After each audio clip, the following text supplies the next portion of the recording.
This version is a compilation of important teaching topics that will be expanded in separate modules.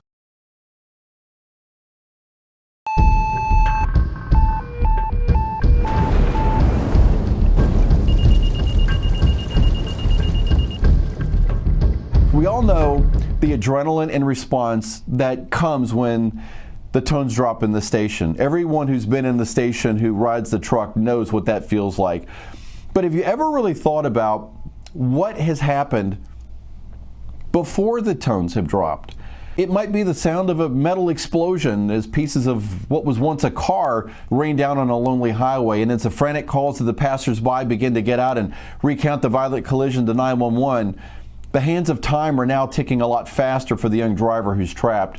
It could be the thick black smoke and the flame seen from a neighbor's house in the night sky up on a lonely hill. The fully involved hallway is now competing for the small bedroom of an elderly man who's confined in a wheelchair. There's never been a situation that has not been like these situations. You see, friends, when the tones drop, you can be sure that most people have already exhausted their own best efforts to remedy their situation. People would rather call their grandmother than call 911. And when they do, they've already surrendered all hope to you alone. And time after time, regardless of the unexpected, you answer the call with preparation, precision, and teamwork on the scene.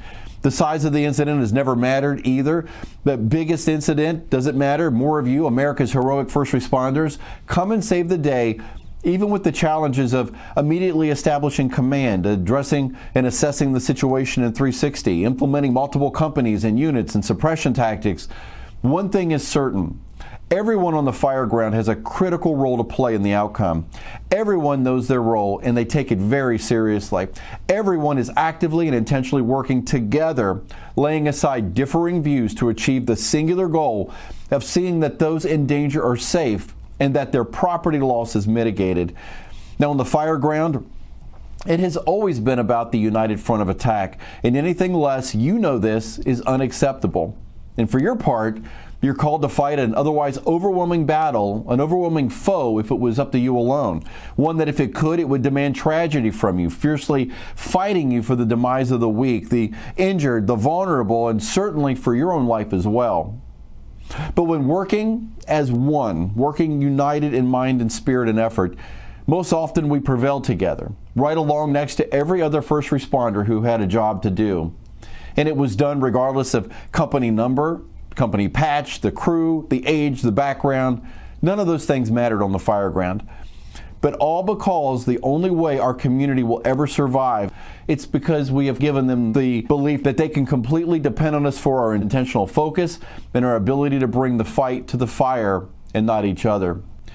Doing whatever is needed, wherever and however, is a must for everyone. We all know this. So I've got an interesting question for you, having said all that. How is it that we, the brothers and sisters in the volunteer fire service who serve with such excellence daily on the fire ground, have no interest or understanding in the command and control of our own internal fires inside the station? I'm sure you know what I'm talking about. Those raging relationships and conflicts that burn constantly at the demise of our own fire family. You know, if I was to put it in metaphors we're familiar with, it's toxic smoke that is so thick from a culture that it fosters the destruction of needed personnel, or it runs away the few new faces that came.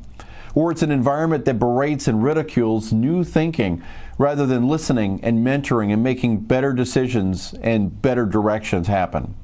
What about the divisive division that continues to fracture what's left of a department, and for the most ridiculous of reasons?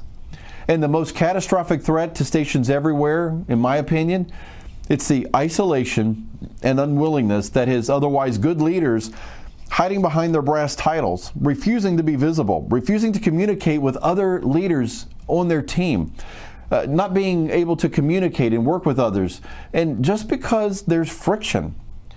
Can you begin to see the disconnect of how well we come together outside the station when it's necessary, only to beat on and eat on each other inside, day in and day out? And again, for absolutely the most petty and ridiculous reasons.